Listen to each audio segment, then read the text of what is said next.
كيف ما قلنا لكم ودائما كنعاودوا وكنأكدوا بانه غادي يكون عندنا لقاءات مع يعني شخصيات من المغرب، شخصيات يعني خارج، عفوا يعني شخصيات يعني اجنبيه من قناصله ومن لاعبين ومن يعني فاعلين جمعويين. معنا في هذه اللحظه هذه الاخ بلال، هو منسق يعني ديال مجموعه من الاعمال هنايا. فبالفضل ديالو كنظن بانه هو يعني هذا الفريق يستمر ويستميت يعني ليعطي يعني صوره جميله للمغرب، لان المهم هو المشاركه. وهو يعني ماشي من طبعه يعني باش يتكلم، ولكن بعد الحاح كبير فلبى الطلب ديال الراديو ديالنا وكذلك ديال المتابعين والمشاهدين. سيدي بلال، اش ممكن تقول لنا في هذا الصدد؟ السلام عليكم سي جواد.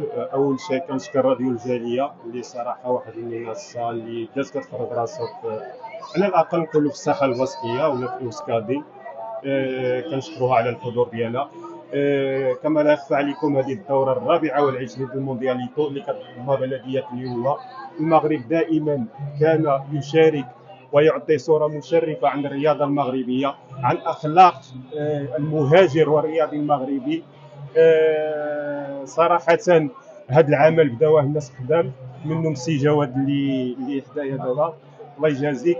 وصراحه كما كتعرفوا الرياضه هو واحد الجسر مهم، واحد هنايا الرامينتا اللي كتساعد الشباب على الانتغراسيون، على الاندماج فوالا والتعايش. وجزاك بخير. الوغ هذه نقطه مهمه، وان شاء الله كنتمناو نعطيو صوره مشرفه على المهاجر المغربي باقليم الباسك، على الرياضه المغربيه وعلى الكره المغربيه اللي كتعيش احلى ايامها مؤخرا. اكيد خويا بلال، كنشكرك اخويا بلال، وكنتمناو حنا في الدور ديالنا كراديو الجاليه اللي غادي نتابعوا يعني هذا الحدث بشكل عام، ولكن سنتابع يعني المشاركه المغربيه بشكل خاص، وسنحاول يعني باش نوضعوا جميع المشاهدين والمتتبعين ان شاء الله ديال راديو الجاليه في الصوره. وكنشكركم وكنتمنى لكم التوفيق، والله يعطيكم الصبر. بارك الله فيك.